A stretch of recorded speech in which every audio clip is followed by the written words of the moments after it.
ನಾವ್ಯಾರು GS ಬಸವರಾಜ್ಗೆ bonded labour ಅಲ್ಲ.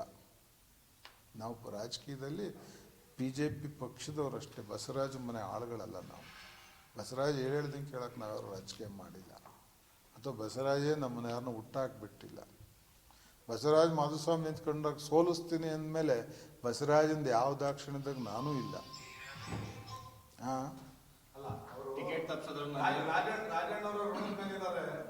ರಾಜಣ್ಣ ನೋಡ್ರಿ, ನಾನು ಬರ್ತೀನಿ, ಬಸವರಾಜು ಬರಬೇಕು. ಯಾವ್ದಾರ ದೇವ್ರ ಮೇಲೆ ಭಕ್ತಿ ಇದ್ರೆ, ಯಾಕೆಂದ್ರೆ ಅವ್ರಿಗೆ ಭಕ್ತಿ ಇಲ್ಲ, ಅವ್ರಿಗೆ ದೇವ್ರುಗಳ್ನು ಕಮರ್ಷಿಯಲ್ ಆಗಿ ಇಟ್ಕೊಂಡಿರೋದು, ಭಕ್ತಿಗಲ್ಲ. ಬಂದು ಹೇಳಬೇಕು, ರಾಜಣ್ಣನ ಕಮ್ಯಾಂಡ್ ಇದ್ದಲ್ಲ ಈ ಕೆಲಸ ನಾನು ಮಾಡಿದ್ದೀನಿ ಅಂತ ಸಾಕು. ಅವ್ರ ಉದ್ದೇಶನೇ ಇಲ್ಲಿ ಕಾಂಗ್ರೆಸ್ ಗೆಲ್ಸದ್ರಿ. 100% ಕಾಂಗ್ರೆಸ್ ಗೆಲ್ಸೋ ಉದ್ದೇಶ. ಡೈರೆಕ್ಟಾಗಿ ಆಗಲ್ಲ, ನಾನು ನಿಂತ್ಕೊಂಡು ಸೋಲ್ಸಕ್ಕೆ ಆಗೋದಿಲ್ಲ ಅಂತ ಇವತ್ತು ಕ್ಯಾಂಡಿಡೇಟ್ ಚೇಂಜ್ ಮಾಡೋದು ಅವರು. ಅವ್ರ ಉದ್ದೇಶನೇ ಅವತ್ತು MLC ಎಲೆಕ್ಷನಲ್ಲಿ ಕಾಂಗ್ರೆಸ್ ಗೆಲ್ಸಿದ್ದು. ಅವ್ರ ಉದ್ದೇಶನೇ ಅವತ್ತು ಮಧುಗಿರಿಲಿ ಹೋಗಿ ರಾಜಣ್ಣನ ಗೆಲ್ಸಿದ್ದು. ಅವ್ರ ಉದ್ದೇಶನೇ ಇವತ್ತು ಗುಬ್ಬಿಲಿ ಹೋಗಿ ಕಾಂಗ್ರೆಸ್ ಗೆಲ್ಸಿದ್ದು. ಇಲ್ಲೂ ಹಾಕಿರೋ, ಇಲ್ಲಿ JDS ಓವರ್ಟೇಕ್ ಮಾಡ್ತಾ ಅಷ್ಟೇ. ಅವ್ರು ಯಾವ್ಯಾವ ಕಾರ್ಯಕ್ರಮ, ಒಂದು 4 ವರ್ಷದ್ದು ಪ್ರೋಗ್ರಾಮ್, ಮಾಧುಸ್ವಾಮಿ ಕರೀಲಿಲ್ಲ ಪ್ರೋಗ್ರಾಮ್ಗೆ ಅಂದ್ರಲ್ಲ, ಚಿಕ್ಕನಾಯ್ಕಳ್ಳಿ ಬಂದು ಯಾರ ಜೊತೆ ಪ್ರೋಗ್ರಾಮ್ ಮಾಡ್ತಿದ್ರು ಸ್ವಲ್ಪ ತೆಗೆದು ನೋಡಿ ನೀವೇ ಕ್ಲಿಪ್ಪಿಂಗ್ಸ್ನ. ಅವರೆಲ್ಲ ಕಾಂಗ್ರೆಸ್ಗೆ ಹಾಕೋದ್ರು ಅಂತ ಅವ್ರನ್ನೊಂದು ಪ್ರಶ್ನೆ ಕೇಳ್ರಿ.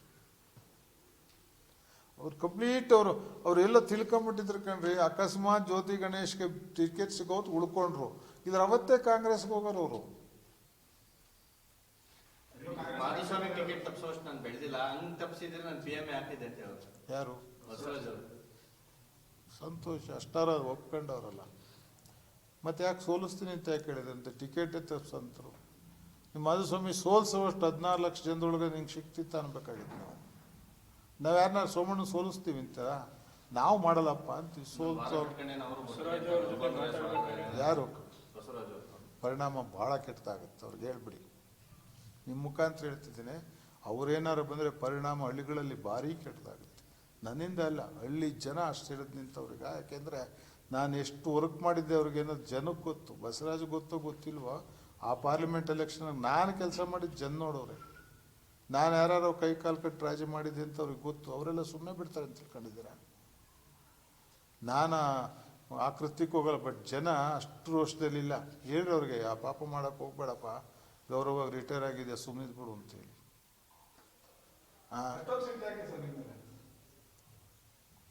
ಮೇರೆ ಕಪಡೆ ಸೆ ತುಮಾರ ಕಪಡೆ. ನೋಡ್ರಿ, ಅವ್ರ ಇಡೀ ಜೀವನದಲ್ಲಿ ಎಲ್ಲ MLAಗಳು ನಮ್ಮ ಸಮಾಜದವರು ಅವರ ಆದೇಶ ಪಾಲನೆ ಮಾಡಬೇಕು ಅಂತ ನಿರೀಕ್ಷೆ ಮಾಡಿದರು. ನಾನು ಮಿನಿಸ್ಟರ್ ಆದಾಗ ಇಂಡಿಪೆಂಡೆಂಟಾಗಿ ಬಿಹೇವ್ ಮಾಡಿದೆ. ನಾನು ಹೋಗಿ ಅವ್ರ ಹತ್ರ ಯಾವ ಸರ್ಮನ್ಸು ಕಮ್ಯಾಂಡು ತಗೊಂಡು ಸ್ಟೇಜ್ಗೆ ಹೋಗಲಿಲ್ಲ. ಅಲ್ಲಿಂದ ನೋವು ಸ್ಟಾರ್ಟ್ ಆಯಿತು. ಇನ್ನೊಂದು ಇವತ್ತು ನಿಮ್ಗೆ ಹೇಳಿಬಿಡ್ತೀನಿ, ಬೇಕಾದಲ್ಲಿ ನಾನು ಹೇಳ್ತೀನಿ. ನ್ಯಾಷನಲ್ ಹೈವೇ ಬೈಪಾಸು ನಾನು ಒಂದು ಮೀಟಿಂಗಲ್ಲಿ ಕೇಳಿದೆ, ಎಂದು ಮಲ್ಸಂದ್ರದಿಂದ ಅಥವಾ ಹೆಗ್ಗೆರೆಯಿಂದ ಹೈವೇ ಮಾಡಬೇಕಾಗಿತ್ತಪ್ಪ, ಏನು ಮಾಡ್ತಿದ್ದೀರಿ? ನಾವು ಟ್ರಾಫಿಕಲ್ಲಿ ಸಿಗಾಕೊಂಡು ಸಾಯ್ತಿದ್ದೀವಿ. ಅವಾಗಿನ್ನೂ ರಿಂಗ್ ರೋಡು ಕ್ಲಿಯರ್ ಆಗಿರಲಿಲ್ಲ, ನಾನು ಮಿನಿಸ್ಟರ್ ಆಗಿದ್ದಾಗ. ಅವರೇನೋ ಹೇಳ್ತಿದ್ರು, ಇವ್ರ ಮಧ್ಯೆ ಪ್ರವೇಶ ಮಾಡಿ ಅದಂಗಲ್ಲ ರೀ, ಚೇಳೂರು ಬೆಳ್ಳಾವಿ ಮೇಲೆ ಮಲ್ಸಂದ್ರಕ್ಕೆ ಬಂದು ಮಲ್ಸಂದ್ರದಿಂದ ಬೆಂಗಳೂರು ಕಡೆ ಹೋಗ್ಬೇಕಾದ ಹೈವೇ ಡೈವರ್ಷನ್ ಹಂಗಾಗಿದೆ. ನಾನು ಟೀಕೆ ಮಾಡಿದೆ, ಯಾಕ್ರಿ ತರ್ತೀರಿ ಅಲ್ಲಿ ಲಾರಿನೆಲ್ಲ ಈ ರೋಡ್ಗೆ, ಶಿವಮೊಗ್ಗ ರೋಡಿಗೆ ತರಬೇಕಾ? ಹೋಗೋ ರೋಡ್ಗಳೆಲ್ಲ ಸೀದಾ ಹೋಗ್ತವೆ. ದಾಬಸ್ಪೇಟೆಗೆ ಲಿಂಕ್ ಕೊಟ್ಬಿಡ್ಲಿ ಅವ್ರನ್ನ. ಯಾಕೆ ತುಮಕೂರಿಂದ ಆ ಕಡೆ ಹೋಗ್ತಿರೋನು ಈ ಕಡೆ ಯಾಕೆ ತಂದು ನಮಗೆ ಸ್ಲಾಗ್ ಮಾಡ್ತೀರಿ, ಟ್ರಾಫಿಕ್ ಜಾಮ್ ಮಾಡ್ತೀರಿ, ಲಾರಿಗಳೆಲ್ಲ ಇಲ್ಲಿ ಬಂದರೆ ಬೈಪಾಸ್ ಮಾಡಿರಿ, ನೇಮ್ ಪ್ರಯೋಜನ ನಮಗೆ ಅಂತೇಳಿ ನಾನು ಸ್ವಲ್ಪ ರೇಗಾಡಿದೆ. ಮಿನಿಸ್ಟ್ರ್ ಇದ್ದೆ, ಮಾತಾಡಿದೆ. ಆವಾಗ ಯಾಕೋ ಬಾಯಿ ತಪ್ಪು ನನಗೆ, ಏನ್ರಿ ನಮ್ಮನ್ನು ಕಂಡ್ರೆ ಇಷ್ಟು ಅಸೂಯೆ ನಿಮಗೆ, ದ್ವೇಷ ಅಂದರು. ಸತ್ವಾಗಂದರು. ನನಗೆ ಕಲ್ಪನೆ ಇಲ್ಲ ಅವತ್ತು.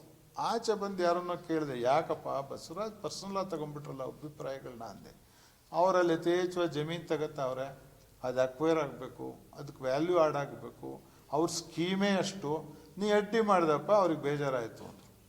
ಇವತ್ತು ನಾನು ಹೇಳ್ತೀನಿ, ನ್ಯಾಷನಲ್ ಹೈವೇ ನಾನು ಬಂದರೆ ಡೈವರ್ಟ್ ಮಾಡಿಸ್ತೀನಿ ಅನ್ನೋದೇ ಅವ್ರ ತಲೆಯಲ್ಲಿದ್ದಿದ್ದು. ಅವ್ರೇನು 6ಕ್ಕೆ 3 ಜಮೀನುಗಳು ತಗೊಂಡವ್ರೆ, ಅದಕ್ಕೆ ವ್ಯಾಲ್ಯೂ ಅಡಿಷನ್ ಆಗಬೇಕು, ಅಲ್ಲಿ ನ್ಯಾಷನಲ್ ಹೈವೇ ಪಾಸ್ ಮಾಡಬೇಕು, ಯಾರಿಗಾರು ತೊಂದರೆ ಆಗಲಿ, ರಿಯಲ್ ಎಸ್ಟೇಟ್ ದಂಧೆ ಆಗಬೇಕು ಅನ್ನೋದು ಅವ್ರ ತಲೆಗೆ ಹೋಯ್ತು.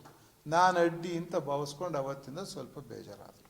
ಆದರೆ ಎಂದು ಮುನ್ಸ್ಕೊಳೋಷ್ಟು ಬೇಜಾರಾಗಿಲ್ಲ. ಅಲ್ಲಿಗೆ ಬಿಟ್ಬಿಟ್ಟು ಎಲ್ಲ ಮೀಟಿಂಗ್ ಬಂದವ್ರೆ, ನೀವು ನೋಡಿದ್ದೀರ, ಸುಮಾರು ಕೋವಿಡ್ ಮೀಟಿಂಗ್ ಜೊತೆಲಿ ಮಾಡವ್ರೆ, ಡೆವಲಪ್ಮೆಂಟ್ ಮೀಟಿಂಗ್ ಎಲ್ಲೂ ಮಾಡೋರೆ. ಸುಮ್ಮನೆ ಹೇಳಿದ್ರು ಆಫೀಸ್ ಸೇರಿಸ್ತಿಲ್ಲ, ಕಾಯಿಸಿರು. ನಮ್ಮ ಆಫೀಸಾಗ ಬಾಗಿಲೇ ಹಾಕಿಲ್ಲ ಸರ್ ಎಂದು.